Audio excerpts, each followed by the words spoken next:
সম্পর্ক নাই।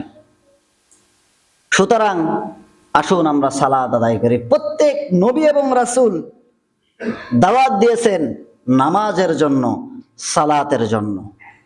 আল্লাহ রাব্বুল আলামিন কোরআনুল কারীমের মধ্যে বলেছেন, ওয়াজআলনাহুম আইম্মাতান ইয়াহদুনা বিআমরিনা ওয়া আওহাইনা ইলাইহিম ফি'লাল খায়রাতি ওয়া ইকামাস সালাতা ওয়া ইতাইজ যাকাত ওয়া কানু লানা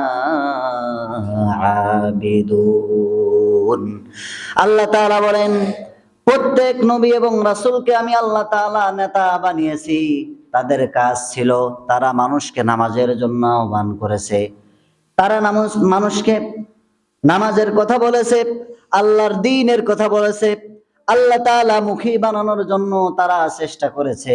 আর তারা ছিল শুধু নবী নয়, ওয়া কানু লানা আবিদুন, তারা সকলেই ছিল আমার আনুগত্যশীল বান্দা। জোরে বলে সুবহানাল্লাহ। তারা সকলেই আমার আনুগত্যশীল বান্দা ছিল। আর তাদের একটি মাত্র দাওয়াতের মধ্যে গুরুত্বপূর্ণ দাওয়াত ছিল আসসালাত, আসসালাত, নামাজ, নামাজ, নামাজ ভঙ্গ করার কোনো সুযোগ নাই। সমস্ত ইবাদত বন্দেগীগুলো আল্লাহ তাআলা ওহীর মাধ্যমে প্রিয় রাসূলকে দিয়েছেন, ফেরেশতা জিবরাইলের মাধ্যমে প্রিয় রাসূলকে উপহার দিয়েছেন। কিন্তু একটি মাত্র ইবাদত, সেই ইবাদতটার নাম হচ্ছে সালাত, যেই সালাত আল্লাহ তাআলা তার রাসূলকে দাওয়াত দিয়ে নিজে উপহার দিয়েছেন। সুবহানাল্লাহ বলতে পারেন না?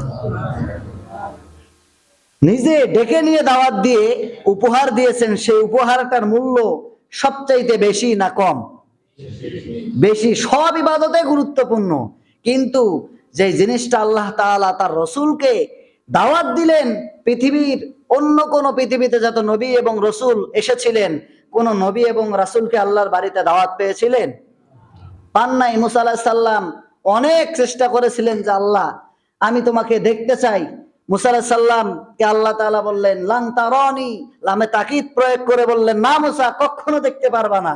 আল্লাহ তাআলা যখন এইভাবে বললেন, মুসা বললেন, না আল্লাহ, আমি আপনাকে দেখতেই চাই, দেখেই ছাড়বো। আল্লাহ তাআলা বললেন, দেখবা, তুর পাহাড়ে আসো। তুর পাহাড় মুসা আলাইহিস সালাম যেখানে বসবাস করেন সেখান থেকে শত শত মাইল দূর যাওয়ার মতো সেখানে জাহাজের বন্দোবস্ত ছিল। জাহাজের বন্দোবস্ত ছিল?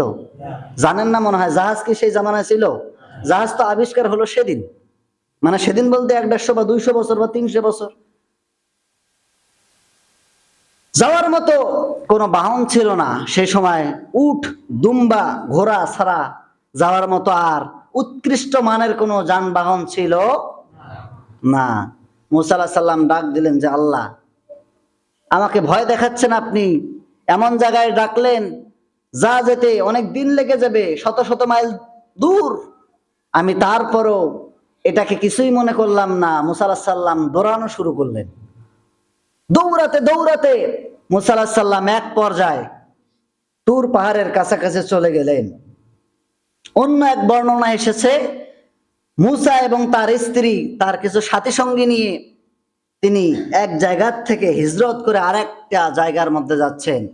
তার স্ত্রী ছিলেন সন্তান সম্ভাবা, সন্তান প্রসব করবে তার স্ত্রী। এমন তো অবস্থায় স্ত্রী কাঁপতেছেন। মুসা আলাইহিস সালাম স্ত্রীকে ডাক দিয়ে বলেন, স্ত্রী কেঁপো না, আমি দেখতেছি কোথাও আগুন পাওয়া যায় কিনা, তুমি এখানে অপেক্ষা করো। মুসা আলাইহিস সালাম আগুন খুঁজতে লাগলেন। কিছু দূর গেলে দেখলেন যে একটা জায়গার মধ্যে আগুন জ্বলতেছে।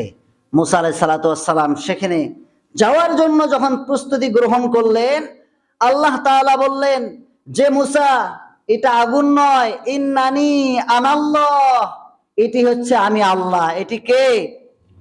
আল্লাহ। লা ইলাহা ইল্লা আনতা ওয়া আনা ফা'বুদুন, একমাত্র আমার ইবাদত করো, আমার দাসত্ব করো, আমি ছাড়া আর কোন ইলাহ নাই। যা আগুন মনে করেছো তা আগুন নয়।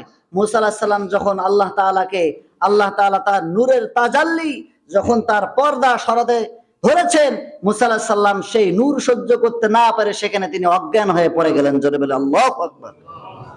তো আল্লাহকে দেখতে চেয়েও আল্লাহ তাআলার সান্নিকটে যাওয়া সম্ভব হয় না, কিন্তু আমার রসুলকে আল্লাহ তাআলা নিজে দাওয়াত দিয়ে আরশের মেহমান করে নামাজ উপহার দিলেন। জোরে বলি সুবহানাল্লাহ।